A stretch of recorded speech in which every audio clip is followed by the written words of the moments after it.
Hello students, welcome back to Physics Ki Pathshala, and this is the video number 3 of the chapter 1 units and measurement. Right, this will be the concluding video, and this video deals with dimensional analysis. Okay, so without any delay, let us start this video. So, what are dimensions? So, you know, we have learned that, we have lots of physical quantities in physics, right? And those physical quantities, they have a formula, right? So, and there are 7 fundamental units. If you go back to my first video, you can see there are 7 fundamental units.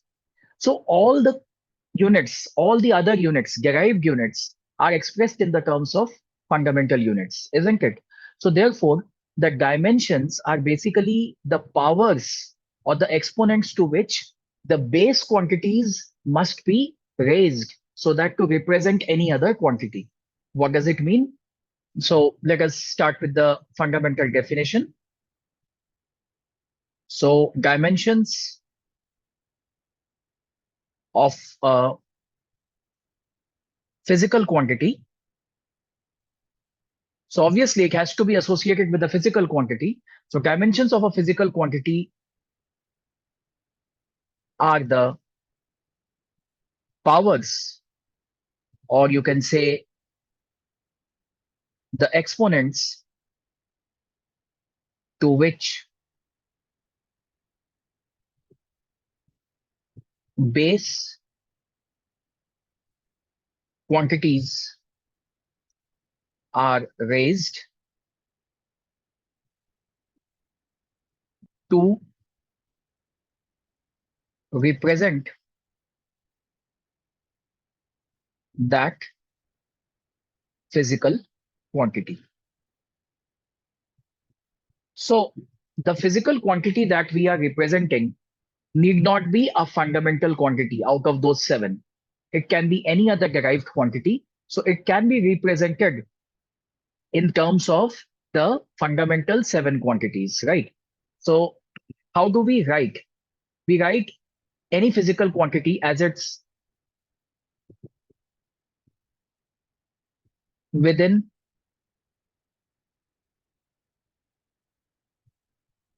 third brackets, this one. So the dimensions of any physical quantity, or you can say the dimensional formula of any physical quantity, is always written within third brackets. So what are the 7 physical quantities? We have the base quantities. So it can be represented either like this: m for mass, for length, for time, electric current, ampere, temperature, Kelvin, luminous intensity, candela, and amount of substance, mole, right? These are the 7 ones, right? So, and one more thing, when you write a dimensional formula for any quantity, then we are not talking about its magnitude, right?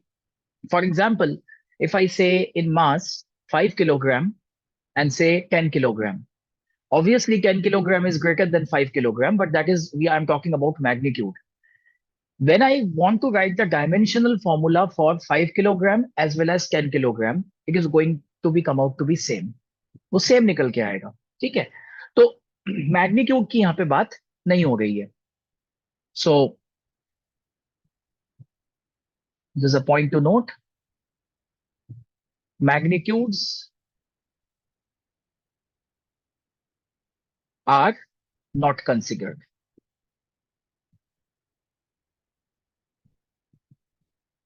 It is the quality of the type of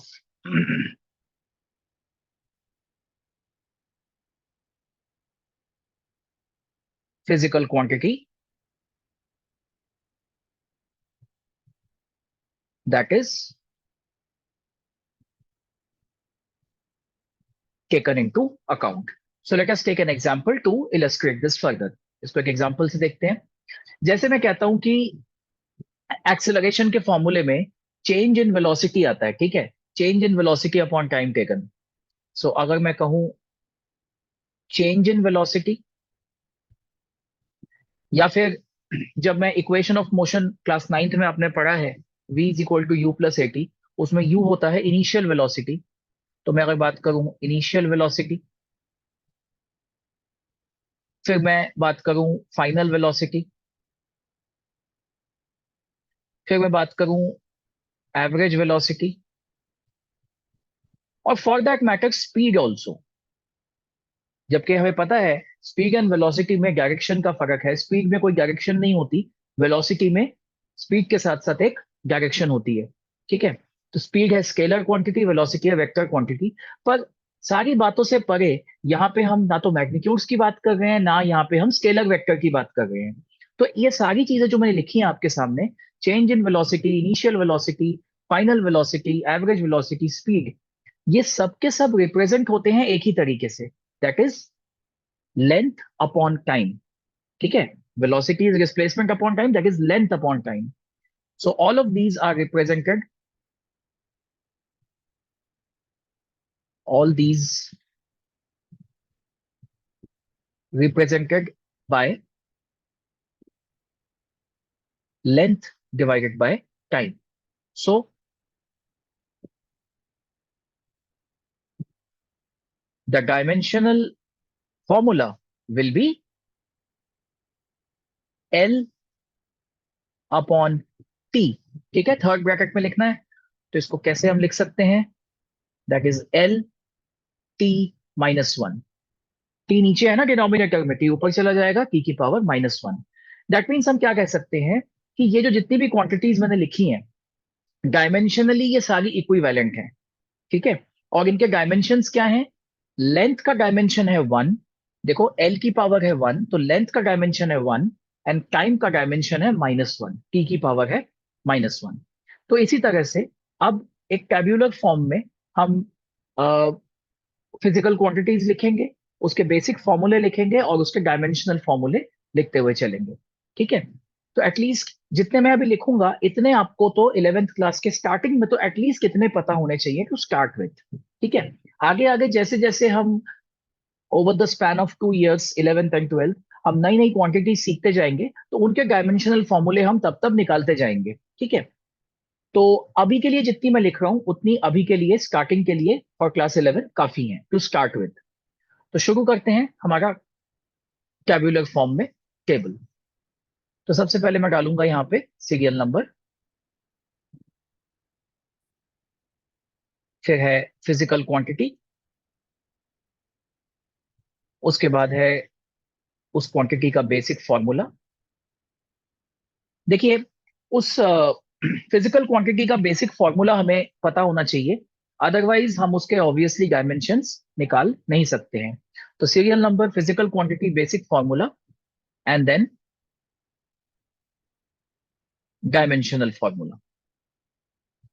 ठीक है, तो शुरू करते हैं यहां से। Serial number one, सबसे पहले फिजिकल क्वांटिटी लेते हैं, सिंपल से लेते हुए चलते हैं, एरिया। तो एरिया होता है आपका लेंथ टाइम्स ब्रेड्थ। तो आप कहेंगे ये फॉर्मूला तो सिर्फ रेक्टेंगल के लिए है, आप दूसरा कोई भी फॉर्मूला लेके देख लीजिए, उसमें फंडामेंटली दो लेंथ की क्वांटिटीज ही मल्टीप्लाई हो रही हैं। आप चाहे सर्कल का एरिया ले लीजिए, पाई आर स्क्वायर, तो पाई तो कांस्टेंट है, वहां पे पाई इंटू रेडियस, तो दो लेंथ ही तो हुए, रेडियस एक लेंथ ही होता है। ठीक है, सो जो हो गया आपका length into breadth, that is dimensional formula इसका हो जाएगा L into L, that is L two the power two. Third bracket लगाना नहीं भूलना है, वरना डायमेंशनल फॉर्मूला वो नहीं माना जाएगा। वो नहीं तो सिंपली ऐसे माना जाएगा कि एल कोई वेरिएबल है, उसकी पावर आपने टू लिखी है। जब तक आप थर्ड ब्रैकेट नहीं लगाएंगे तब तक वो एक वैलिड डायमेंशनल फॉर्मूला नहीं है, बस ये बात का ध्यान रखना है। ठीक है, तो इसमें नो कैजुअलिटी, लाइक इसमें कोई कैजुअलनेस नहीं होनी चाहिए। वॉल्यूम, वॉल्यूम को आप लिख सकते हैं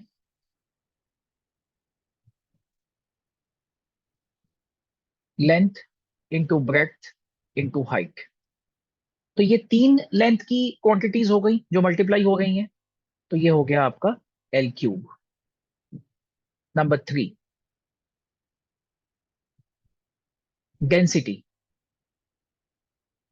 डेंसिटी आपको पता है होता है मास बाय वॉल्यूम, तो ये हो गया आपका M L minus three, M upon L cube that is M L minus three.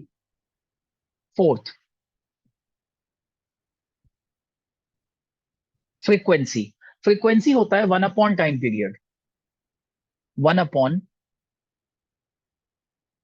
Time period, मतलब टाइम पीरियड का रेसिप्रोकल, तो सिंपली आ गया टी माइनस वन। अच्छा मान लीजिए जहां पे देखिए हम एल स्क्वायर लिख रहे हैं, तो एल स्क्वायर में इसका आप इसको ऐसे भी लिख सकते हैं M zero L two T zero, मतलब इसमें एम की पावर टी की पावर जीरो है। तो पावर जीरो होने का मतलब है कि वो मास के डायमेंशन जीरो है, टाइम के डायमेंशन जीरो है एरिया में। तो आप उसे ना भी लिखें तो आप सिंपली उसे एल स्क्वायर भी लिख सकते हैं। फ्रीक्वेंसी हो गया टी माइनस वन। आगे बढ़ते हैं, वेलोसिटी या फिर स्पीड, ये क्या है? Length upon time, that is displacement upon time या डिस्टेंस अपॉन टाइम, तो हम इसे कहते हैं लेंथ अपॉन टाइम। तो ये हो गया एल टी माइनस वन। ठीक है, आगे बढ़ते हैं।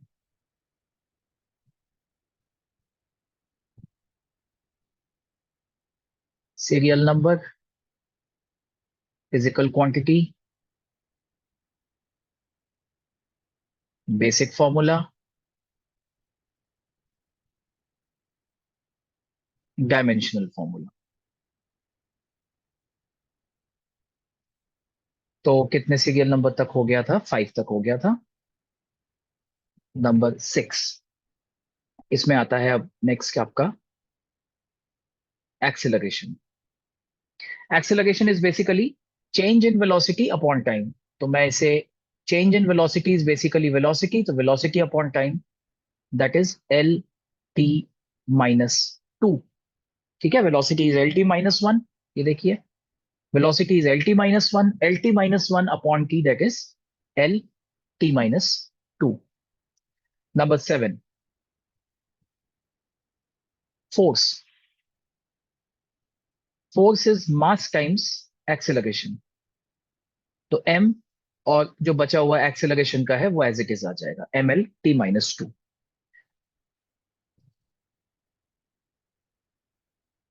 Impulse,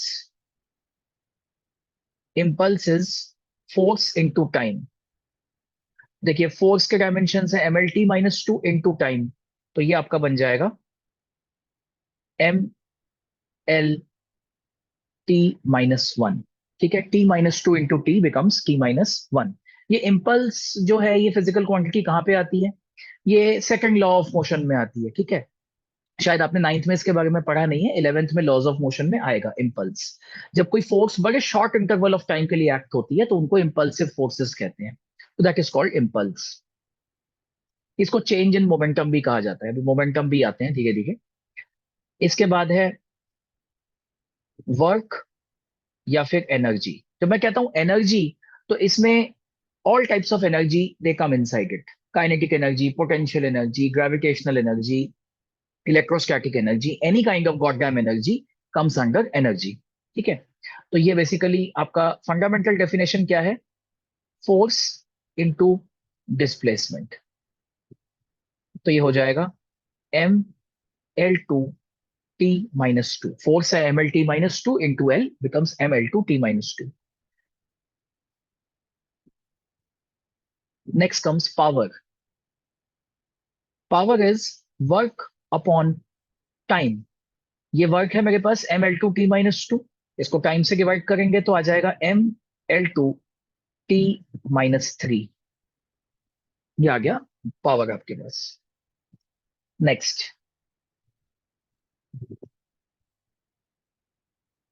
momentum. Momentum is mass into velocity, so this is mass into velocity. ठीक है, नेक्स्ट है आपका प्रेशर। प्रेशर आपने पढ़ा हुआ है छोटी क्लासेस में, जहाँ पे आपने Archimedes principle, buoyant force, class 9th में ग्रेविटेशन चैप्टर में पढ़ा था। Pressure is equal to force upon area. तो फोर्स क्या है? ml t - 2, और एरिया है L²। तो ये बन जाएगा आपका ml - 1 t - 2। फोर्स को डिवाइड कर दीजिए L² से, तो ऊपर है l⁻⁻1, नीचे है l⁻², तो बन गया l⁻⁻1, ml - 1 t - 2। अब एक नई क्वांटिटी देखते हैं, ये आपने पहले कभी नहीं किया। इसे कहते हैं स्ट्रेन। जब हम किसी मटेरियल के इलास्टिसिटी की बात करते हैं तो ये क्वांटिटी आती है उसमें स्ट्रेन। स्ट्रेन होता है change in the dimension upon original dimension. Dimension यानी कि लेंथ, या फिर एरिया, या फिर वॉल्यूम। ठीक है।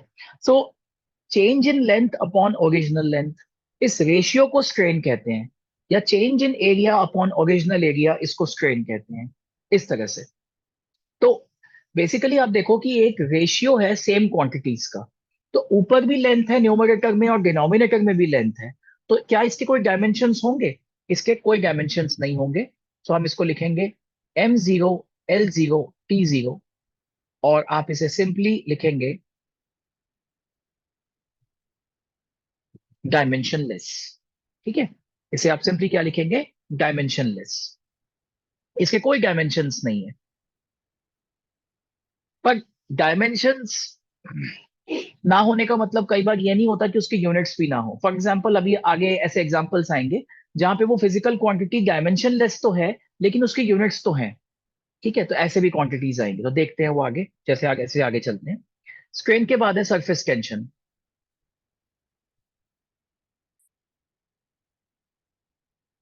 सरफेस टेंशन जो है, ये एक प्रॉपर्टी है लिक्विड की। जब लिक्विड रेस्ट पे होता है तो लिक्विड का टॉप सरफेस एक स्ट्रेच्ड मेम्ब्रेन की तरह काम करता है।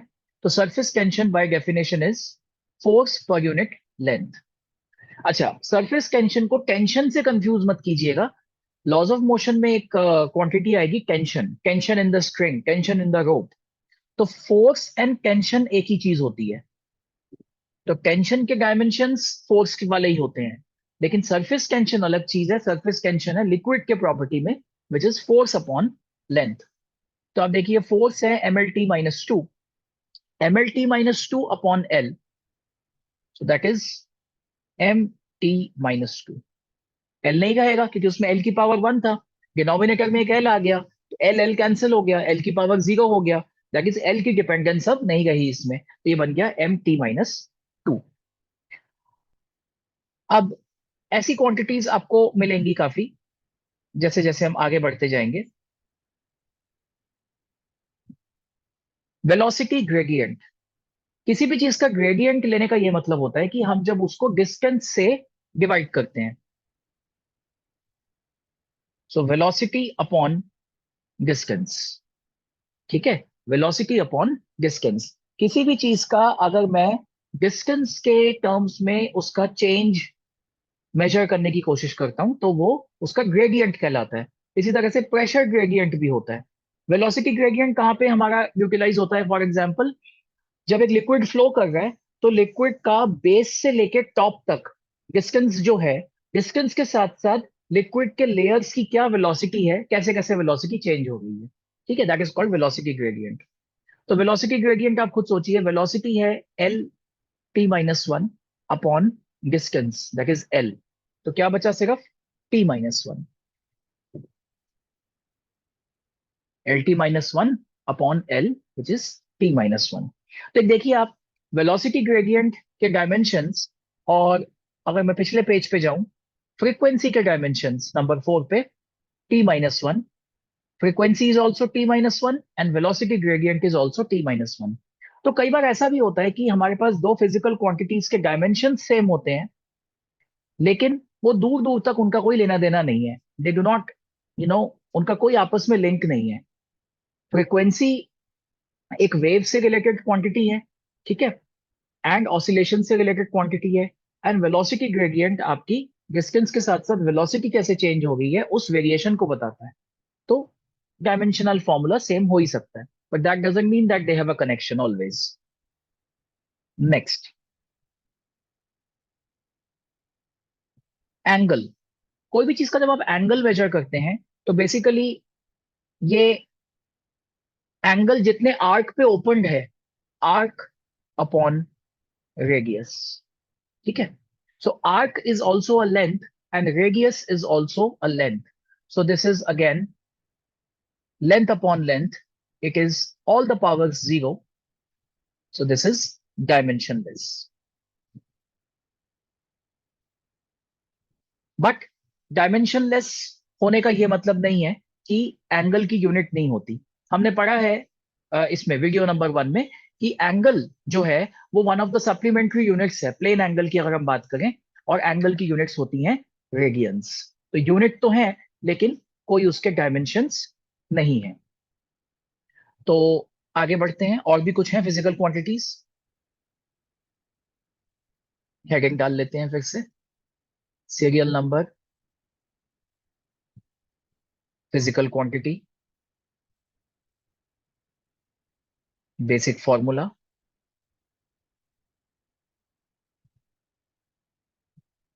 Dimensional formula. ठीक है. कौन से सीरियल नंबर तक हो गया था? 16 तक हो गया था. चलिए आगे बढ़ते हैं. 17.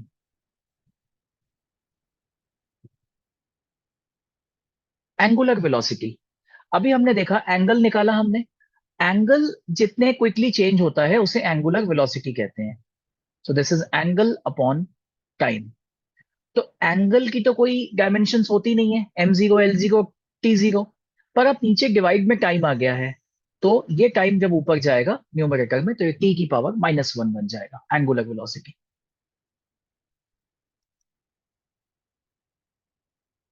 ये एक नई फिजिकल क्वांटिटी है, ये आप रोटेशन में सीखेंगे. ये लीनियर मोशन में मास का एनालॉगस होता है. इसे मोमेंट ऑफ इनर्शिया कहते हैं.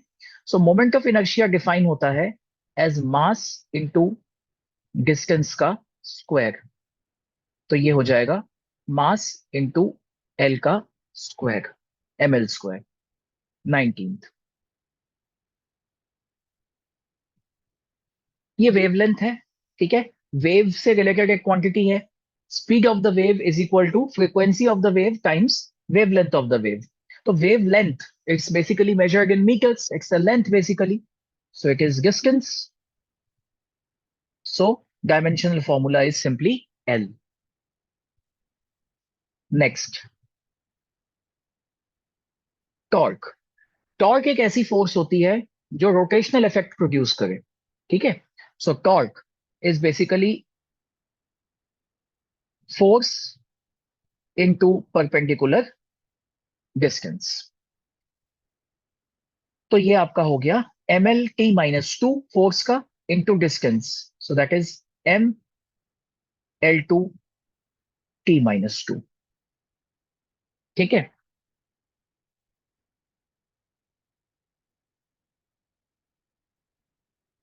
ग्रेविटेशनल कांस्टेंट जो हम जानते हैं कैपिटल जी से रिप्रेजेंट होता है.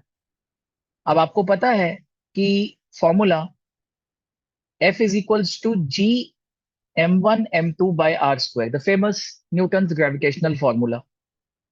So g is equals to f r square upon m1 m2. तो ये आ गया हमारे पास F R square upon m1 into m2. तो इसको थोड़ा सा सॉल्व कर लेते हैं. f हो गया ml t-2. R square length का स्क्वायर है तो l2 हो गया. और यहाँ पे m1 m2 ये हो गया m का स्क्वायर. तो ये निकल के क्या आ गया मेरे पास? m-1 l³ t-2. ये हो गया हमारे पास ग्रेविटेशनल कांस्टेंट. प्लैंक कांस्टेंट ये आप फिजिक्स में एनकाउंटर करेंगे, मॉडर्न फिजिक्स जब पढ़ेंगे क्लास 12th में, या उससे पहले केमिस्ट्री में शायद एनकाउंटर आप कर लेंगे इसे, प्लैंक्स कांस्टेंट.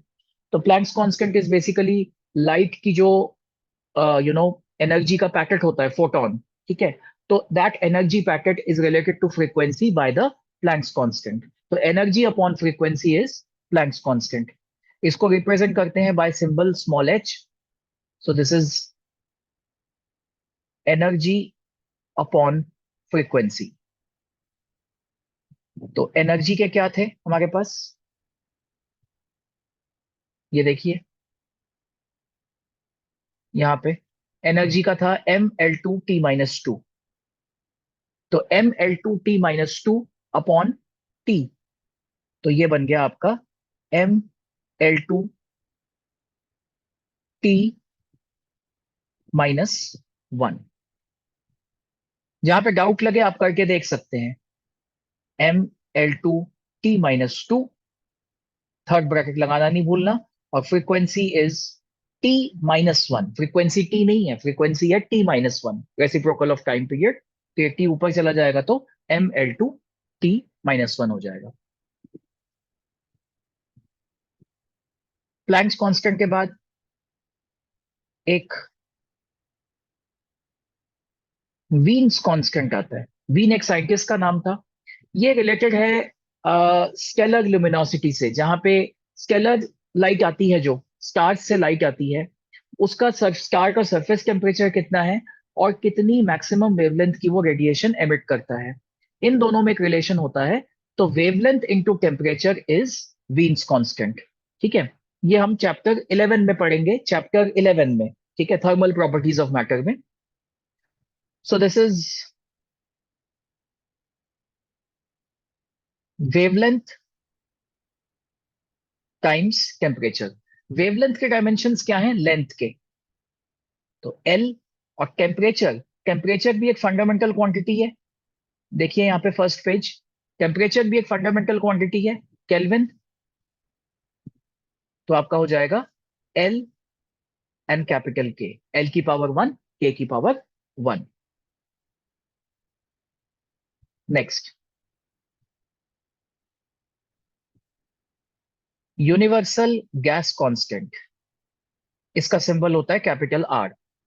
ये डिफाइंड होता है as pressure into volume upon mole into temperature. एक आइडियल गैस इक्वेशन होती है PV is equals to N R T.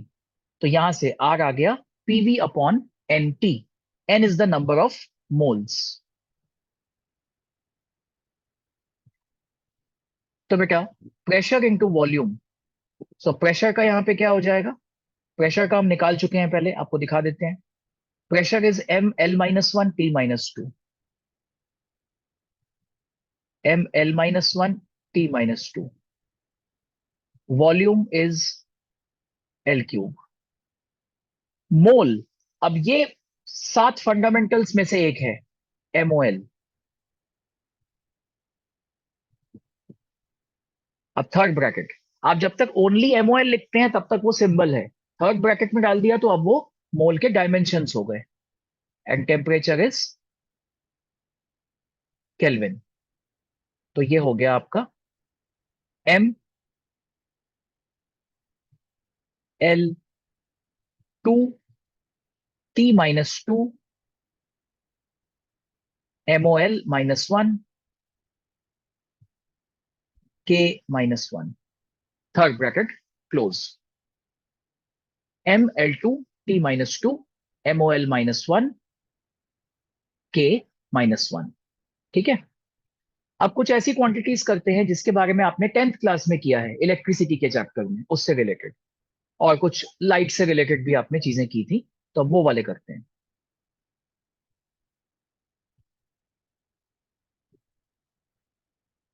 Serial number, physical quantity,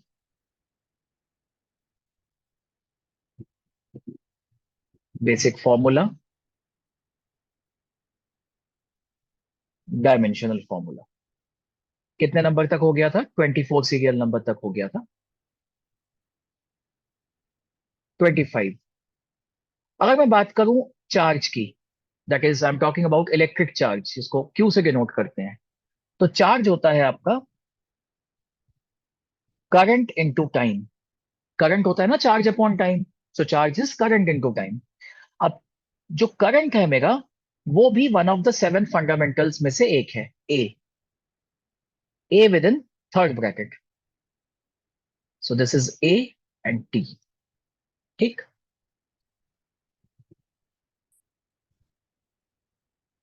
अब आते हैं वोल्टेज और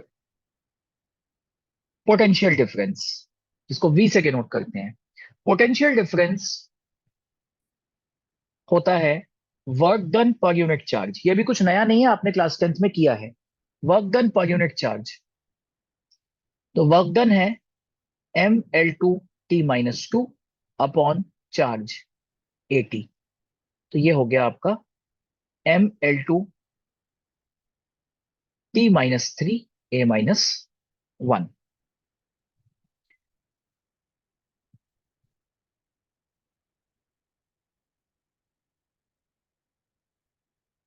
अब है resistance. I should write it electrical resistance, जो कि इलेक्ट्रिसिटी में सर्किट्स में रेजिस्टेंस की बात होती है, जिसका सर्किट सिंबल ये होता है. ये भी आपने 10th क्लास में किया है.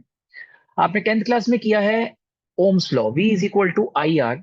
सो resistance is V by I. So this is voltage upon current. तो वोल्टेज का हमने निकाल लिया अभी. वोल्टेज है mL2T-3A-1 अपॉन करंट क्या है A. तो ये आपका हो गया mL2T-3A-2. अब एक लास्ट ले लेते हैं आपके ऑप्टिक्स से.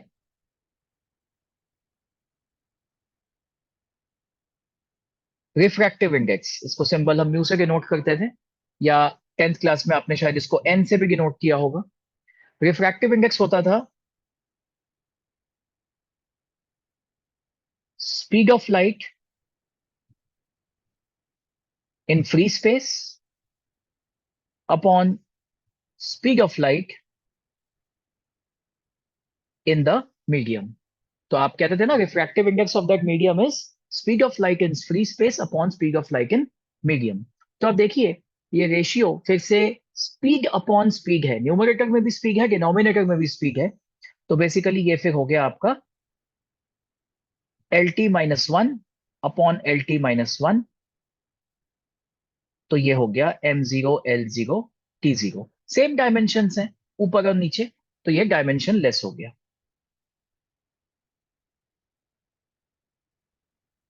Dimension less. ठीक है. तो इतनी क्वांटिटीज क्लास 11th के स्टार्टिंग में आपको जान के आप रखें, इतना काफी है. ठीक है, इसको अच्छे से लर्न कर लीजिएगा. आपको बेसिकली देखिए फॉर्मूलेस पता होने चाहिए, तो आप उसके डायमेंशनल फॉर्मूले निकाल सकते हैं. और डायमेंशनल फॉर्मूला जब आप लिख रहे हैं, बार बार कह रहा हूं, तो आप थर्ड ब्रैकेट लगाना नहीं भूलेंगे. तो ये वाला आप इसे पॉज करके लिख लिख के प्रैक्टिस कर लीजिएगा. अब हम आते हैं डायमेंशनल फॉर्मूले के एप्लीकेशन पार्ट पे. Very important.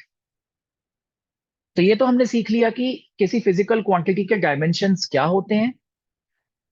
डायमेंशंस होते हैं उसके फंडामेंटल क्वांटिटीज को क्या पावर उसकी चढ़ाएं कि उसको हम रिप्रेजेंट कर सकें. ये जो हमने 28 फिजिकल क्वांटिटीज लिखी हैं, इसको हमने फंडामेंटल क्वांटिटीज के टर्म्स में कैसे रिप्रेजेंट किया है, यही पता चल रहा है इसमें. ठीक है. तो ये हो गया डायमेंशनल फॉर्मूला. अब हम इसके एप्लीकेशंस देखेंगे कि हमने ये क्यों सीखा और क्या इसका बेनिफिट है.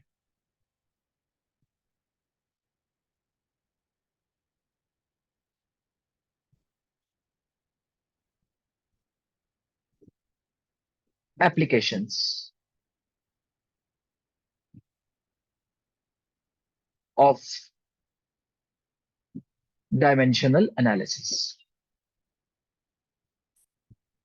तो जो पहला एप्लीकेशन है वो है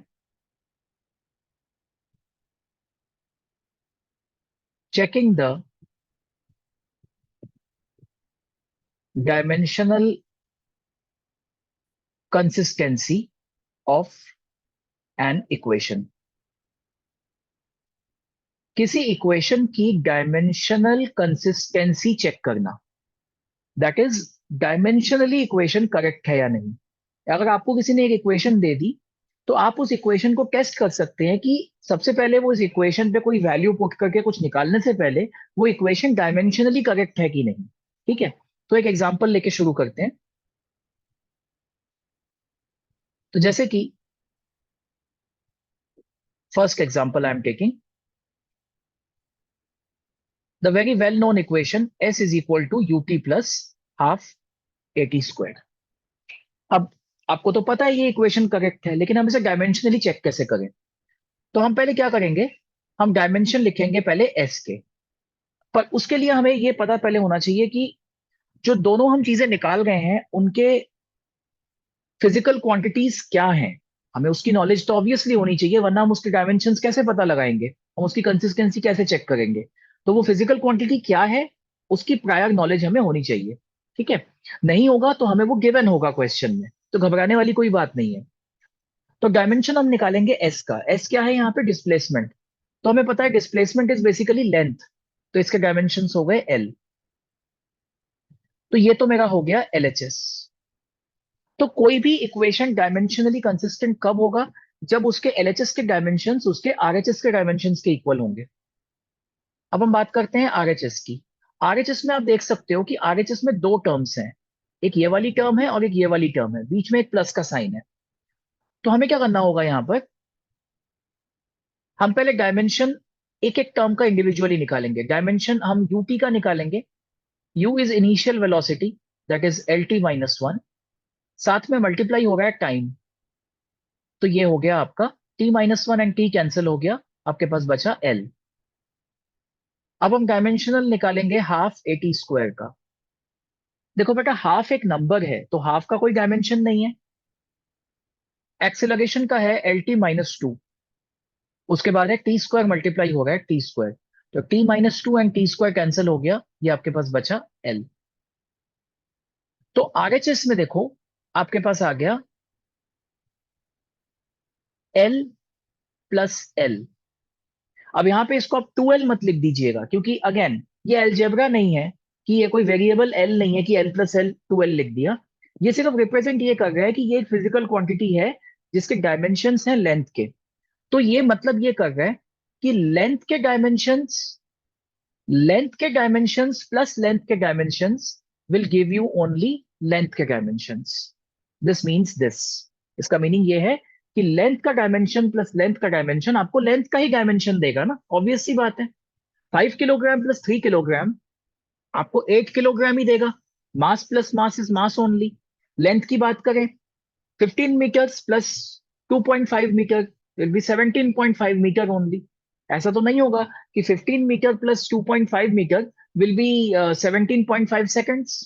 ऐसा तो नहीं होगा। तो उसके डायमेंशंस ऐड होने पे या फिर सब्ट्रैक्ट होने पे भी डायमेंशंस वही रहते हैं। और इस प्रिंसिपल को principle of homogeneity of dimensions भी कहते हैं, कि सेम क्वांटिटीज जो डायमेंशनली सेम होती हैं उनका एडिशन एंड सब्ट्रैक्शन करने पे डायमेंशंस सेम रहते हैं। ओनली उन्हीं को ऐड एंड सब्ट्रैक्ट किया जा सकता है। मल्टीप्लाई डिवाइड में ऐसा नहीं होता। मल्टीप्लाई डिवाइड में ऑब्वियसली डायमेंशन चेंज हो जाएंगे। जैसे फोर्स इंटू डिस्प्लेसमेंट आप कीजिए तो एक नया डायमेंशन बन जाएगा जो कि है वर्क डन का डायमेंशन। ठीक है, तो जैसे ही आपका ये एलएचएस एंड आरएचएस के डायमेंशन इक्वल आ गए तो आपकी इक्वेशन कंसिस्टेंट हो गई।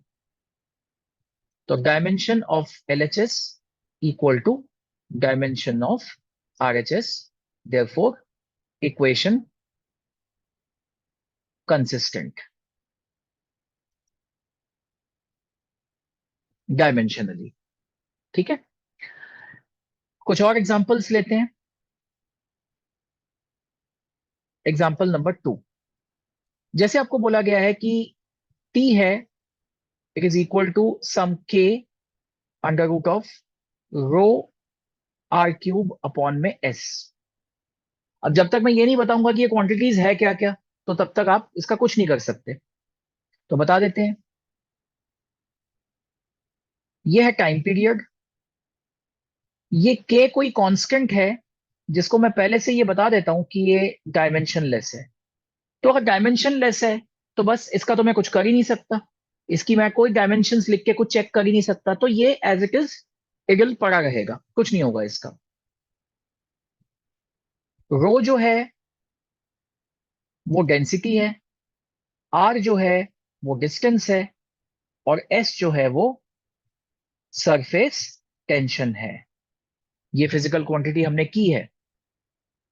ये देखिए फर्स्ट वाले पेज पे, आई थिंक सेकंड वाले पेज पे, ये serial number 14, surface tension force upon length mt-2। तो ये देखिए ये आ गया हमारे पास, इसका यूजेज आ गया।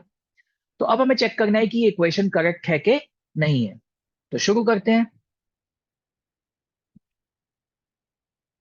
डायमेंशन ऑफ टी, ये हम निकाल गए हैं एलएचएस का। टाइम पीरियड है, तो क्या हो जाएगा डायमेंशन टी। अब आते हैं आरएचएस पे।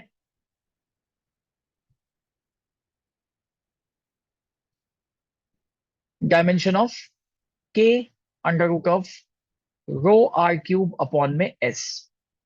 अब के का तो कुछ हो नहीं सकता, तो के को हमें कोई टेंशन लेने की जरूरत नहीं है। ऊपर एक अंडर रूट है, मतलब पूरे की पावर हाफ है।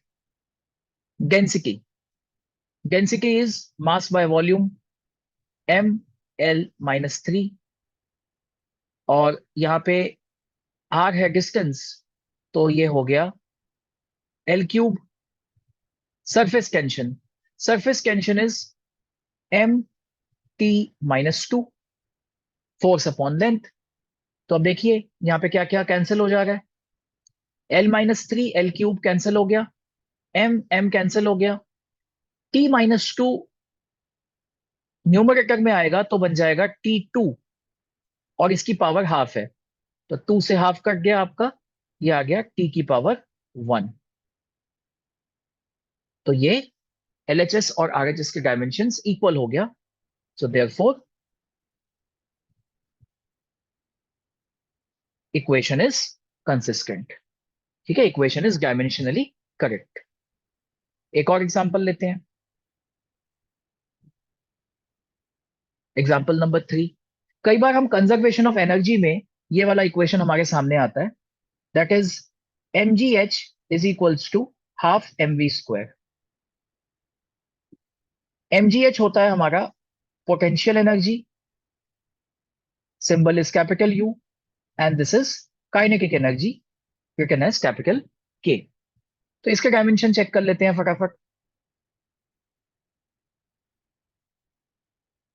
तो डायमेंशन ऑफ एलएचएस,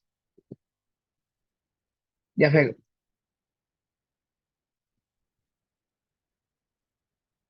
एलएचएस निकाल गए हैं हम, dimension of MGH.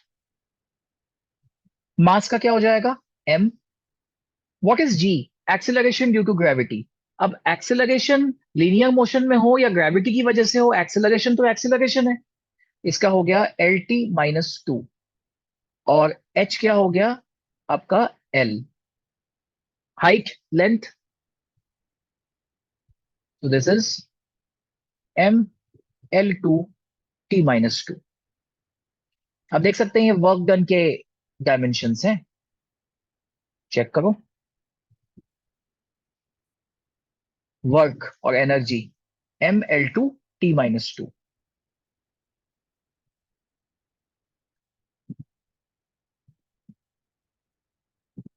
RHS dimension of half mv²। Half तो एक नंबर है, इसका कुछ नहीं है, मास का m। अब v² का क्या होगा, v है LT-1 और इसकी पावर 2, तो ये हो गया ml2T-2। ये सेम आ गया बेटा।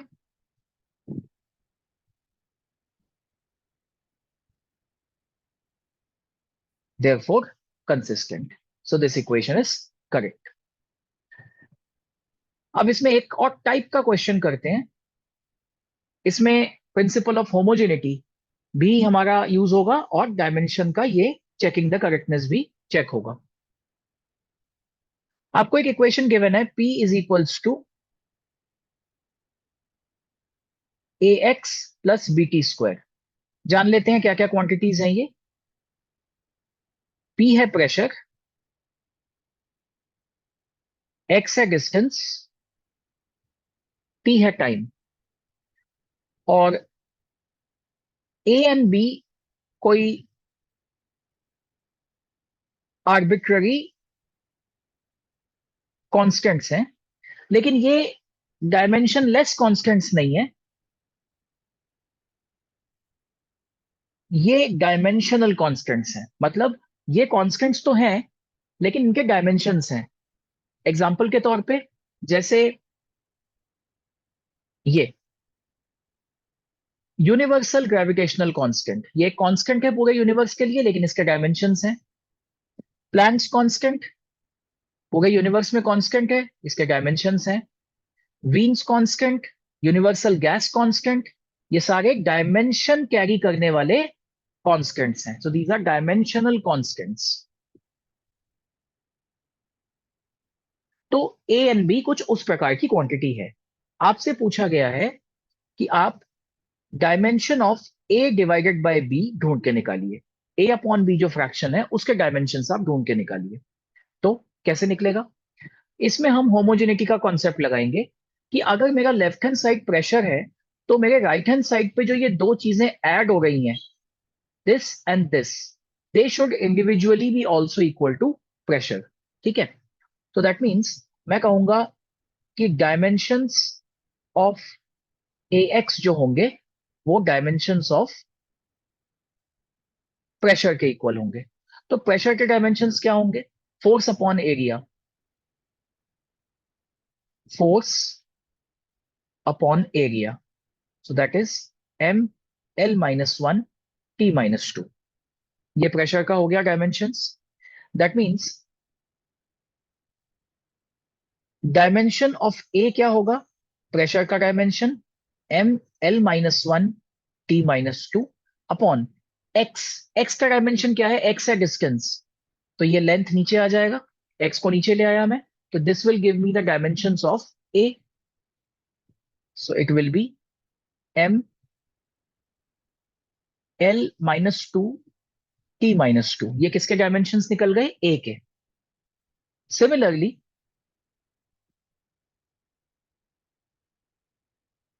जो बी टी स्क्वायर के डायमेंशंस होंगे वो भी डायमेंशंस होंगे प्रेशर के। तो बी के डायमेंशंस होंगे M L minus one T minus two pressure upon T square. तो ये हो गया M L minus one T minus four, T minus two upon T square that is T minus four. तो हमें निकालने को बोला गया है dimensions of A by B. तो dimension of A by B, it will be, A के dimensions क्या है? M L minus two T minus two upon B के डायमेंशंस क्या है? M L minus one T minus four. तो आप देख सकते हैं क्या क्या कैंसिल हो गया। इसमें से m तो कैंसिल हो गया और l माइनस टू ऊपर है, l माइनस वन नीचे है, ये आपका l ऊपर करके मल्टीप्लाई हो जाएगा, तो ये हो जाएगा l माइनस वन। और t माइनस टू ऊपर है, t माइनस फोर नीचे है, ऊपर जाके t की पावर फोर बन जाएगा, four minus two is plus two. तो this will be answer is l minus one t two. These are the dimensions of a by b. So this is my final answer. ठीक है? तो आप समझ गए कि कैसे करके हम किसी इक्वेशन की कंसिस्टेंसी चेक करते हैं और कैसे करके होमोजेनिटी ऑफ इक्वेशंस अप्लाई होती है। आप देखिए ये जो कॉन्सेप्ट लगा है यहाँ पे, ये होमोजेनिटी चेक हो गई है। ये होमोजेनस है तभी हम कह पा रहे हैं कि ax के डायमेंशन प्रेशर के होंगे, क्योंकि something pressure plus pressure can give a quantity having dimension of pressure. Similarly BT square के डायमेंशंस भी प्रेशर के होंगे। ठीक है? इस तरह से ये आ गया। अब बढ़ते हैं अगले एप्लीकेशन की तरफ। सो हमारा जो सेकंड एप्लीकेशन है वो है डेरिवेशन ऑफ फॉर्मूला। इसका मीनिंग ये है कि हम किसी फिजिकल क्वांटिटी का फॉर्मूला निकाल सकते हैं in terms of other quantities, obtaining the formula for a physical quantity in terms of other quantities when the mutual interdependence is known. जब हमें पता है कि एक पर्टिकुलर फिजिकल क्वांटिटी बाकी अलग अलग क्वांटिटीज पे कैसे डिपेंड करती है, ठीक है, किन किन क्वांटिटीज पे डिपेंड करती है, तो कैसे डिपेंड करती है वो हम डायमेंशंस की मदद से निकाल सकते हैं। ठीक है, तो एग्जाम्पल लेते हैं तभी समझ में आएगा। तो पहला एग्जाम्पल, जैसे कि आपसे कहा गया कि वेलोसिटी v डिपेंड्स, ये प्रोपोर्शनैलिटी का साइन है, it depends on wavelength, density and acceleration due to gravity. इन तीन क्वांटिटीज पे ये डिपेंड करती है, पर हमें ये नहीं पता कि कैसे डिपेंड करती है। तो हम क्या करेंगे, हम कहेंगे कि let let us suppose it depends as lambda to the power a, rho to the power b, and g to the power c, where what are ABC? ABC are dimensions. Dimensions of what? Dimensions of lambda, rho and g. यहाँ पे lambda, rho and G fundamental quantities नहीं है, लेकिन हम उनको fundamental quantities की तरह use कर रहे हैं। हम कह रहे हैं कि उनकी क्या ऐसी पावर्स लगाएं कि हमें वेलोसिटी मिल जाए। तो उसके लिए हमें इन क्वांटिटीज के जो बेस डायमेंशंस हैं वो तो मालूम होने चाहिए। ठीक है, लैम्डा क्या है? वेवलेंथ। रो क्या है? डेंसिटी। एंड जी क्या है? Acceleration due to gravity. चाहे जो मर्जी एक्सेलरेशन हो, है तो एक्सेलरेशन ही।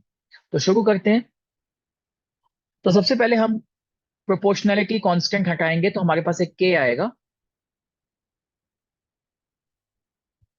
तो यहाँ पे के जो है वो डायमेंशनलेस है। अब जब हम डायमेंशंस निकालेंगे बोथ साइड्स, तो एलएचएस में वेलोसिटी के dimensions L T minus one. Right hand side पे के कोई डायमेंशंस नहीं है, डायमेंशनलेस है। लैम्डा है लेंथ, तो लेंथ की power A, density M L minus three to the power B, acceleration due to gravity L T minus two की पावर सी। अब राइट हैंड साइड को थोड़ा सॉल्व करते हैं। देखो, आपको यहां पे मिलेगा m की पावर b, l की power a minus three B. आप नोटिस करो, l की पावर a है, l की पावर माइनस थ्री बी है, यहाँ l की पावर c है। तो पावर्स बेस क्वांटिटीज मल्टीप्लाई में है तो पावर्स ऐड हो जाएंगे एक्सपोनेंट्स की तरह। So a minus three B plus C, and t की पावर क्या होगी? इन दोनों में कोई t की पावर नहीं है, यहाँ पे t की पावर है माइनस टू सी, और यहां पे है m की पावर जीरो, l की पावर वन, t की पावर माइनस वन। अब हम क्या करेंगे? Comparing the powers. क्या मेथड है? अब हम पावर्स को कंपेयर करेंगे कि एम एल टी की पावर्स बोथ साइड पे सेम होनी चाहिए, ऑब्वियसली, क्योंकि अब ये बेस क्वांटिटीज के पावर्स के टर्म्स में आ गया है, एम एल टी के टर्म्स में। तो इनके पावर सेम क्यों होने चाहिए? ताकि होमोजेनिटी ऑफ डायमेंशंस फॉलो हो, प्रिंसिपल ऑफ होमोजेनिटी, ताकि बोथ साइड पे जो डायमेंशंस हैं वो मेरे सेम होंगे। अगर मास का इस तरफ जीरो है पावर, तो उस तरफ भी जीरो होगा, अलग तो हो नहीं सकता। तो अगर हम कंपेयर करें तो आपको मिलेगा, मास का अगर हम पावर देखें तो बी का आंसर आ गया जीरो। अगर हम लेंथ की पावर देखें तो ए माइनस थ्री बी प्लस सी, ये आ गया वन। इसमें अगर आप बी की वैल्यू जीरो डालेंगे तो आपको मिलेगा A plus C is equal to one. And यहां पे देखिए, टी की पावर अगर आप कंपेयर करें तो minus two C is minus one, तो सी हो गया हाफ। सी हाफ है, इसे अगर आप यहां पुट कर दें तो आपको मिल जाएगा ए की वैल्यू जो है that will be 1 minus half, that is a is also half. So that means आपको क्या मिल गया? Velocity is equals to k lambda की पावर a half rho की पावर b 0 and g की power c which is half. Power half होने का मतलब है कि वो अंडर रूट के अंडर है. लैम्डा रो की पावर 0 मतलब रो की कोई डिपेंडेंस है ही नहीं. तो v हो गया आपका k under root of lambda g. That means ये जो डेंसिटी पे डिपेंड होने की बात थी, ये सिर्फ हमें कंफ्यूज करने के लिए दे रखा था. डेंसिटी पे वो एक्चुअली डिपेंड कर ही नहीं रहा है. वो सिर्फ वेवलेंथ एंड जी पे डिपेंड कर रहा है as under root of lambda times G. Power half half आ गई. ठीक है. एक और एग्जांपल ले लेते हैं.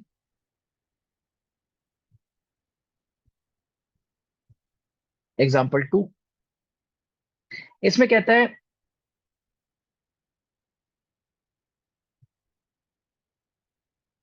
Time period T depends on distance R to the power A, mass to the power B and universal gravitational constant की पावर सी. तो आपको बताना है कि डिपेंडेंस किस तरह से आएगी. तो शुरू करते हैं. डायमेंशन लगाते हैं. एलएचएस में ये हो गया टी. प्रोपोर्शनैलिटी आप साइन हटाएंगे तो के आएगा, उसके कोई डायमेंशंस नहीं आ गए. आर इज लेंथ, लेंथ की power A. M is mass, mass की power B and universal gravitational constant. इसके डायमेंशन एक बार देख लेते हैं यहां से. ये देखिए m-1 एल क्यूब t-2.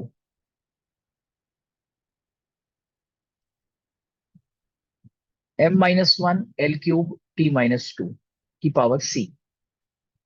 अब यहां पे देखिए m की पावर 0, l की पावर 0, t की पावर 1. यहाँ पे m की पावर b और यहाँ पे m की पावर -c, सो b -c. l की पावर यहाँ पे है a और यहाँ पे है 3c, so a plus 3c and t की पावर है -2c. तो एक बात पता चली. और अब हम क्या करेंगे? कंपेयर करेंगे पावर्स को. Comparison of powers. तो ध्यान से देखिए b माइनस सी किसके इक्वल है? 0 के. मास के पावर से अगर आप कंपेयर करें b माइनस सी हो गया 0 के equal. That means b is equals to c आएगा. जो b की वैल्यू होगी वही c की वैल्यू होगी. आगे बढ़ते हैं.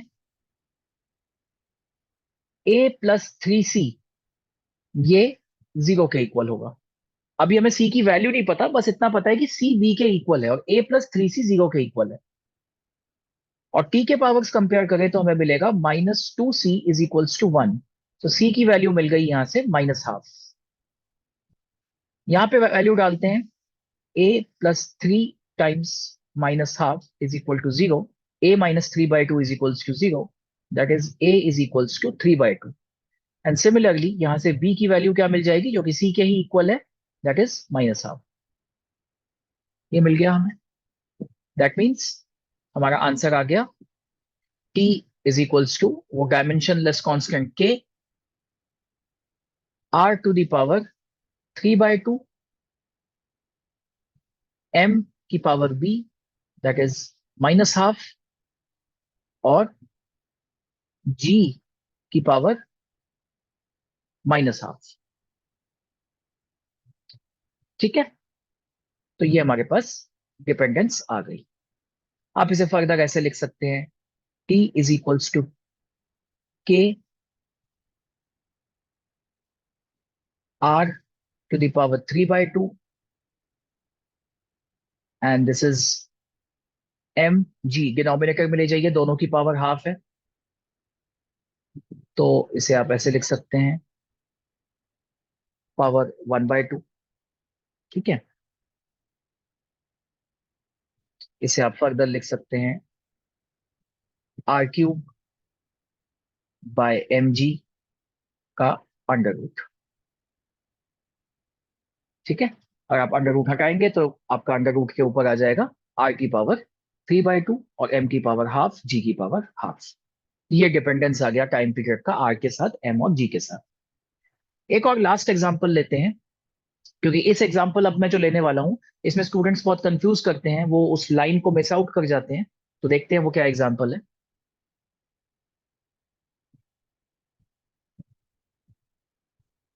एग्जांपल 3, इसमें कहता है frequency depends on length to the power a, tension to the power b and mu to the power c। अब इसमें म्यू रिफ्रैक्टिव इंडेक्स नहीं है, यहाँ पे कुछ एक स्पेशल है ये। तो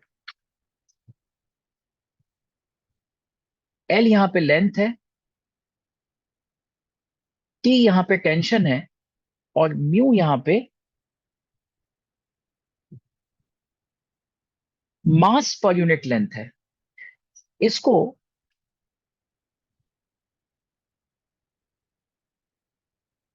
हम लीनियर मास डेंसिटी भी कहते हैं। दिस इज मास पर यूनिट लेंथ और लीनियर मास डेंसिटी। तो फटाफट इसका निकालते हैं। डायमेंशन LHS के, frequency is t-1, dimensionless constant के, उसको लिखने की जरूरत नहीं है। Length l to the power a, tension, time period नहीं है, टेंशन याद रखिए। टेंशन क्या था, दिखा देते हैं दोबारा आपको। ये देखिए, फोर्स या टेंशन सेम होता है।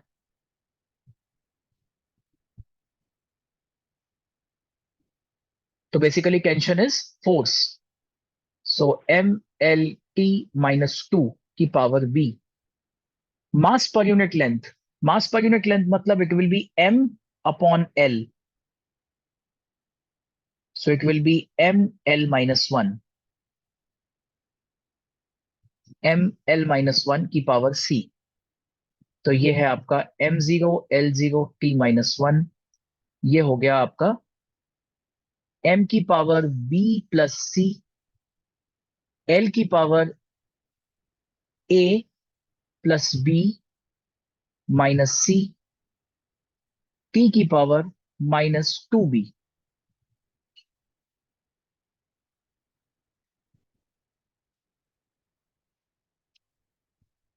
Comparing the powers we get b plus C is equal to 0। अगर आप m की पावर्स कंपेयर करें तो आप देखेंगे b प्लस सी 0 के इक्वल है।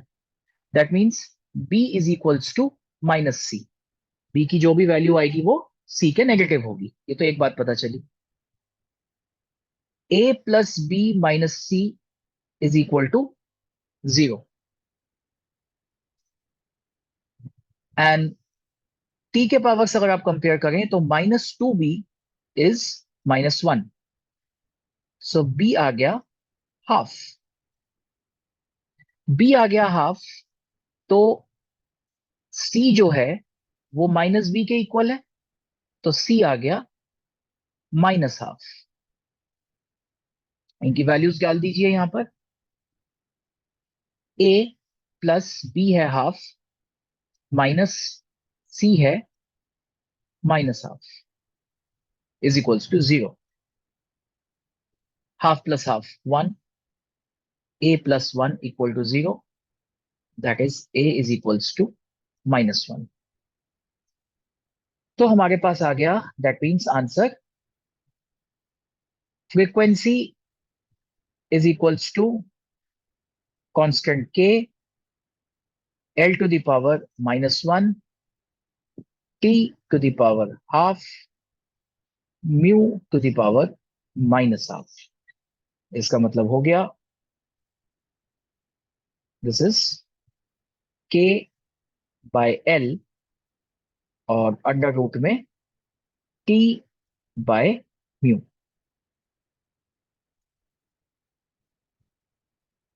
ठीक है। तो फ्रीक्वेंसी लेंथ पे, टेंशन पे और फोर्स मास पर यूनिट लेंथ पे इस तरह से डिपेंड करती है। तो आई होप आपको समझ में आया होगा डायमेंशनल एनालिसिस। एक बार फटाफट रिकैप्चुलेट कर लेते हैं हमने क्या क्या किया है इसमें। Dimension of a physical quantity, हम दिखाया कि किसी भी फिजिकल क्वांटिटी के डायमेंशंस उसके पावर्स के टर्म्स में लिखे जाते हैं, फंडामेंटल क्वांटिटीज के पावर्स में। फिर हमने फिजिकल क्वांटिटीज लिए, इनके बेसिक फॉर्मूलेज लिखे और उनके डायमेंशनल फॉर्मूलेज लिखे। तो आपको ये 28 क्वांटिटीज तो आनी चाहिए टू स्टार्ट विथ क्लास 11। जैसे जैसे नई नई क्वांटिटीज इंट्रोड्यूस होती जाएंगी वैसे वैसे आप नया नया सीखते जाएंगे। उसके बाद हमें चेकिंग द कंसिस्टेंसी किया। इसमें बेसिकली हमने ये देखा कि किसी भी इक्वेशन को डायमेंशनली करेक्ट कैसे प्रूव किया जाए। हम उसके एलएचएस एंड आरएचएस के डायमेंशंस को देखेंगे चेक करके कि सेम आता है कि नहीं। अगर सेम आता है तो डायमेंशनली कंसिस्टेंट है, अदरवाइज नहीं है। ठीक है। और प्रिंसिपल ऑफ होमोजेनिटी भी हमने देखा, जिसमें कि dimensions on the both the sides of the equation should be same, and also the same kind of dimensions can be added and subtracted only. फिर डिराइविंग द फॉर्मूला, हमें अगर एक physical quantity मालूम है जो कि दूसरे फिजिकल क्वांटिटी इन पे डिपेंड करती है, कैसे डिपेंड करती है हम उसको डायमेंशंस के फॉर्म में निकाल सकते हैं। तो इस पे भी मैंने 3 एग्जांपल्स आपके सामने डिस्कस कर दिए। ठीक है। तो इसी के साथ आपका चैप्टर 1 फिनिश होता है, units and measurement, class 11th के सिलेबस का 2023-24 करिकुलम के हिसाब से। तो अब ये वाली प्लेलिस्ट खत्म हुई यूनिट्स एंड मेजरमेंट की। This playlist comprise of 3 videos, ये तीसरा वीडियो था। Chapter is over. एंड अगला जो प्लेलिस्ट अब आएगा वो नए चैप्टर का होगा, that will be motion in a straight line. And I think motion in a straight line is a quite small chapter. So I will try to cover that in one single shot, one single video में उसे मैं cover कर दूंगा। ठीक है। तो इस तरह से हम आगे पढ़ते रहेंगे। तो फिजिक्स पढ़ते रहिए फिजिक्स की पाठशाला में। Thank you so much and bye bye, take care, God bless you.